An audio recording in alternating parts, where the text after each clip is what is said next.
Hello good morning students. आज हम continue कर रहे हैं थर्मोडायनामिक्स। लास्ट क्लास में हमने कार्नोट साइकिल के बारे में पढ़ा था, तो उसकी आज हम एफिशिएंसी निकालेंगे। Efficiency of Carnot engine. हमने बोला था कार्नोट इंजन एक हाइपोथेटिकल कंसेप्ट है और एक ये रिवर्सिबल इंजन है, तो जो इसकी एफिशिएंसी आती है आइडली हम माने तो 100% आनी चाहिए, बट एक्चुअल में क्या आती है, क्या फॉर्मूला आता है, वो हम आज कैलकुलेट करेंगी। सो एफिशिएंसी का मतलब क्या होता है? एफिशिएंसी होती है आउटपुट बाय में input. So efficiency will be the work done per unit heat supplied, so this will be W by Q1। और W की हमने पीछे वैल्यू निकाली थी, कितनी आई थी? Q1 minus Q2। तो ये बन जाएगा Q1 minus Q2 by Q1। जब आप Q1 से डिवाइड कर दोगे तो ये बच जाएगा 1 minus Q2 by Q1। So efficiency of Carnot engine की आ गई 1 माइनस Q2 बाई Q1। अब हमने पीछे 4 साइकिल्स की थी, A to B, B to C, C to D and again D to A। तो जो आपके पास A to B रीजन था वो क्या था? आइसोथर्मल का था। तो इसमें जो आपके पास आइसोथर्मल की कंडीशन क्या होती है? P1 V1 is equal to P2 V2। B to C में एडियाबैटिक एक्सपेंशन हो रहा था, तो ये आ जाएगा P2 V2 gamma is equal to P3 V3 gamma. फिर C to D में अगेन आइसोथर्मल, तो P3 V3 is equal to P4 V4 and D to A में एडियाबैटिक, तो P4 V4 gamma is equal to आ जाएगा P1 V1 gamma. इन चारों को multiply कर दो तो लेफ्ट साइड में बन जाएगा P1 V1 into P2 V2 gamma into P3 V3 into P4 V4 gamma is equal to P2 V2 P3 V3 gamma P4 V4 into में P1 V1 गामा, राइट। तो यहाँ से आपके पास सब कुछ कैंसिल होते हैं, V की टर्म्स बचेंगी, तो ये बन जाएगा V1 V2 gamma V3 V4 gamma, और राइट साइड में बचेगा V1 gamma V2 V3 gamma और V4। तो जब आप शिफ्टिंग करवाओगे तो ये बन जाएगा V2 raise to the power gamma -1 into V4 raise to the power gamma -1 is equal to V1 raise to the power gamma -1 into V3 raise to the power gamma -1। मतलब V2 V4 की whole power आ जाएगी gamma -1 और right side में आ जाएगा V1 V3 raise to the power gamma -1। Power दोनों side है, so हम बोल सकते हैं कि V2 V4 is equal to क्या है? V1 V3। यहाँ से जब हम डिवाइड में लेके जाएंगे तो आ जाएगा V2 by V1 is equal to V3 by में V4।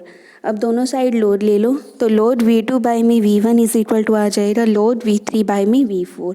ये हमने सबने ये सारा हमने क्यों किया, क्यों हम इस फॉर्म में लेके आए? बिकॉज जो हमारे पास Q2 बाई Q1 की वैल्यू थी वो क्या थी? RT2 load natural V3 by में V4 upon RT1 load natural V2 by में V1। तो हमें यहाँ पर लोड की रेशो चाहिए थी, तो हमारे पास सेम रेशो बन गई। तो ये अब जो दोनों रेशोज़ हैं वो सेम इक्वल है, लोड V2 by V1 is equal to है लोड V3 बाई में V4। तो ऊपर नीचे से लोड कैंसिल हो जाएगा, R भी कैंसिल हो जाएगा, तो बचेगा क्या? T2 by T1। तो हमारे पास क्या आ गया? Q2 बाई में Q1 इक्वल आ गया T2 बाई में T1। एफिशिएंसी का फॉर्मूला था 1 माइनस Q2 बाई में Q1, तो इसको हम ऐसे भी बोल सकते हैं कि एफिशिएंसी इज इक्वल टू है 1 minus T2 by T1। Clear? Next हमारे पास है कार्नोट थ्योरम। कार्नोट थ्योरम क्या कहती है कि working between two given temperatures T1 of the hot reservoir. Hot reservoir कौन सा होता है? सोर्स, जिसका टेम्परेचर हमने क्या माना था? कार्नोट साइकिल में भी T1 ही माना था, तो यहाँ पर भी T1 ही ले रहे हैं। और T2 हम मानते हैं कोल्ड रिजर्वियर का, जो कि होती है सिंक। तो वो कह रहे हैं कि अगर दो गिवन टेम्परेचर के बीच में कोई वर्किंग हो रही है तो कोई भी इंजन की एफिशिएंसी कार्नोट इंजन से ज़्यादा नहीं हो सकती। No engine can have efficiency more than that of the Carnot engine. Second क्या है? The efficiency of the Carnot engine is independent of the nature of the working substance. उसकी nature पर depend नहीं करता, क्योंकि लास्ट में हमारे पास formula क्या आया था? 1 माइनस Q2 बाई में Q1 या 1 माइनस T2 बाई में T1। तो ओनली टेम्परेचर पर डिपेंड करता है, हीट एक्सेप्टेड और हीट एब्जॉर्ब पर डिपेंड करता है, and not on the nature of the working substance.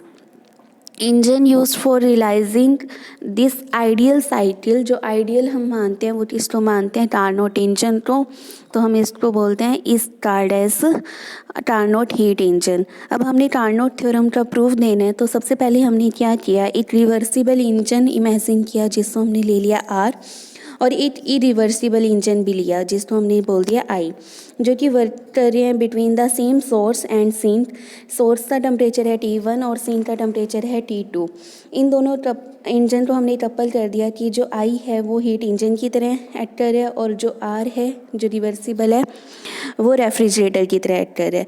अब हम क्या लेट कर रहे हैं कि जो इंजन आई है वो एब्जॉर्ब कर रहा है Q1 heat from the source, और W1 वर्क कर रहा है और रिलीज कर रहा है balance Q1 minus W dash to the sink, जो कि टेम्परेचर T2 पे है। अब हमने क्या करना है, आर जो हमारे पास रिवर्सिबल इंजन था उसको इस तरह से अरेंज करना है कि वो सेम हीट रिटर्न करे Q टू द सोर्स, और यहाँ से जो हमारे पास Q1 माइनस W आए वो इसको टेक करे, और बाकी जो बच जाएगी Q1 वो दोबारा सोर्स को दे। तो हमने नीचे आर लगा दिया, अब वो Q1 माइनस W हीट ले रहा है और Q1 हीट अगेन सोर्स को दे रहा है जो कि टेम्परेचर T1 पर है। नाउ सपोज जो एफिशिएंसी ऑफ रिवर्सिबल इंजन है वो इरिवर्सिबल से कम है। हम उल्टा मान के चल रहे हैं कि रिवर्सिबल की एफिशिएंसी कम है, तो अगर आर इंजन की तरह एक्ट करे तो it would give less work output than of I1, तो वो आई मतलब जो रिवर्सिबल है उससे कम आउटपुट देगा। सो जो W है वो W डैश से कम आ जाएगा फॉर अ गिवन Q1, और Q1 माइनस W, Q1 में से हमने दोनों साइड माइनस कर दिया तो साइन चेंज हो जाएगा ना, क्योंकि माइनस लगा रहे हैं हम W और W डैश के आगे, तो Q1 माइनस W क्या आ जाएगा, ग्रेटर देन आ जाएगा Q1 माइनस W डैश से अकॉर्डिंग टू अवर सपोजिशन। तो इसका मतलब क्या है कि जो IR सिस्टम है, जो टोटल का टोटल पूरा जो हमारा सिस्टम बन गया I और R को मिला के, इरिवर्सिबल और रिवर्सिबल को मिला के, वो हीट एक्सट्रैक्ट कर रहा है फ्रॉम द सोर्स कितनी, W dash minus W R, ये हमने जब सब्ट्रैक्ट करेंगे तो हमारे पास क्या आएगा, W डैश माइनस W, यहाँ पे Q1 आएगा, और डिलीवर कर रहे हैं same amount of work in one cycle without any change in the source और एनीवेयर एल्स। बट सोर्स से तो हम हीट ले ही नहीं सकते, this is against the second law of thermodynamics. Thermodynamics से सेकेंड लॉ ने क्या कहा था कि हमेशा हम हीट किससे लेंगे, जो ज़्यादा टेम्परेचर पर है, ठीक है। तो फिर हम सिंस से हीट ले ही नहीं सकते, this is against the second law of thermodynamics. तो हमारी जो असर्शन है वो क्या है, रॉन्ग है।